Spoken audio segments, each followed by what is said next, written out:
بخش اول، دوراهی‌های وجدان، تعریف دوراهی‌های اخلاقی. زندگی مثل یک آلی پر از انتخابه. بعضی انتخاب‌ها ساده‌اند، مثل اینکه برای صبحانه چی بخوریم. اما بعضی‌ها خیلی مهم هستن، اینقدر که ما رو مجبور می‌کنن با ارزش‌ها و اعتقاداتمون روبرو بشیم. اینها دوراهی‌های اخلاقی هستند.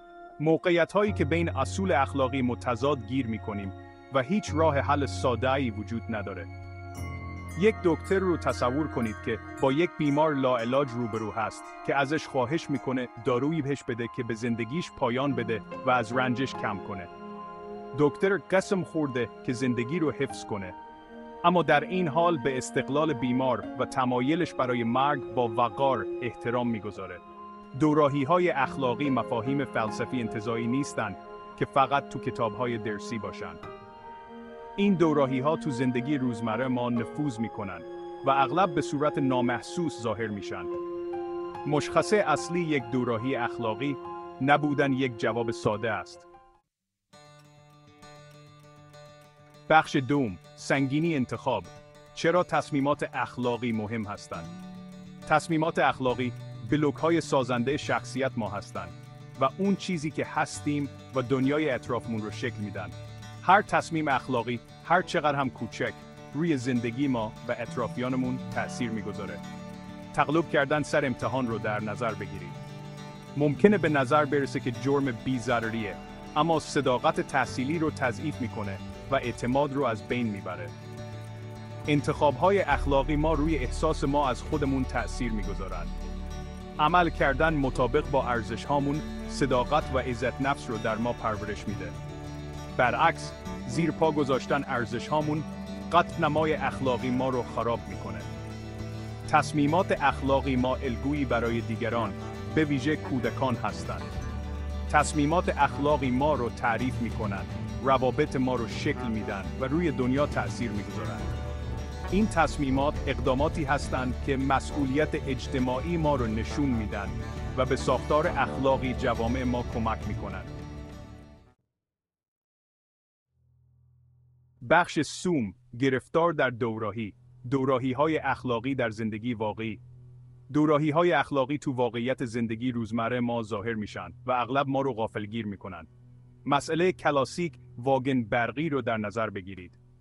یک واگن برقی از کنترل خارج شده و با سرعت به سمت 5 نفر در حال حرکته. شما میتونید یک اهرم رو بکشید تا واگن رو به یک مسیر فرعی هدایت کنید که در اون صورت فقط یک نفر به جای 5 نفر کشته میشه. آیا شما دخالت میکنید و یک نفر رو فدا میکنید تا 5 نفر رو نجات بدید؟ این موضوع پیچیدگی‌های اخلاق سودگرا رو نشان میده. مثال دیگه، مسئله دزد و پلیس هست. شما شاهد هستید که یک دزد کیف یک خانم مسن رو میدزده. آیا شما به افسر پلیس حقیقت رو میگید، در حالی که میدونید این کار میتونه منجر به دستگیری دزد بشه؟ یا سکوت میکنید و با عذاب وجدان شاهد جرم بودن بدون دخالت دست و پنجه نرم میکنید؟ در نهایت تصور کنید که برای نجات جان کسی دروغ میگید. شما در حال پنهان کردن یک خانواده از یک رژیم ظالم هستید. سربازان از راه میرسند و از شما میپرسند که آیا شما در حال پناه دادن به فراری‌ها هستید یا نه؟ آیا شما برای محافظت از اونها دروغ میگید؟ بخش چهارم، پیمایش در هزار تو، کالبورگ، سینگر و گیلیگان در مورد استدلال اخلاقی. اخلاق دانان برجسته‌ای مثل لارنس کالبورگ، پیتر سینگر و کارول گیلیگان بینش‌هایی در مورد استدلال اخلاقی ارائه میدن. مراحل رشد اخلاقی کالبورگ نشان میده که چگونه استدلال اخلاقی ما تکامل پیدا میکنه. پیتر سینگر ما رو به چالش میکشه تا نگرانی اخلاقی خودمون رو به همه موجودات ذی‌شعور گسترش بدیم. کارول گیلیگان بر اخلاق مراقبت تاکید میکنه و بر همدلی و شفقت در تصمیم گیری اخلاقی تمرکز داره. این دیدگاه‌ها ماهیت چند وجهی استدلال اخلاقی رو نشان میدن.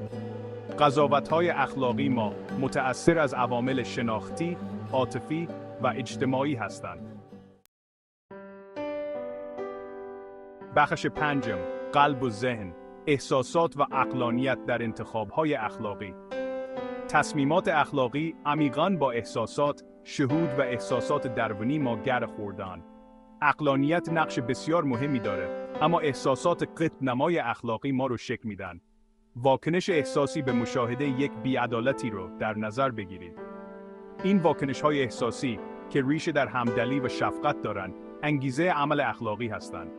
با این حال، احساسات هم میتونن قضاوت ما رو تحت تأثیر قرار بدن.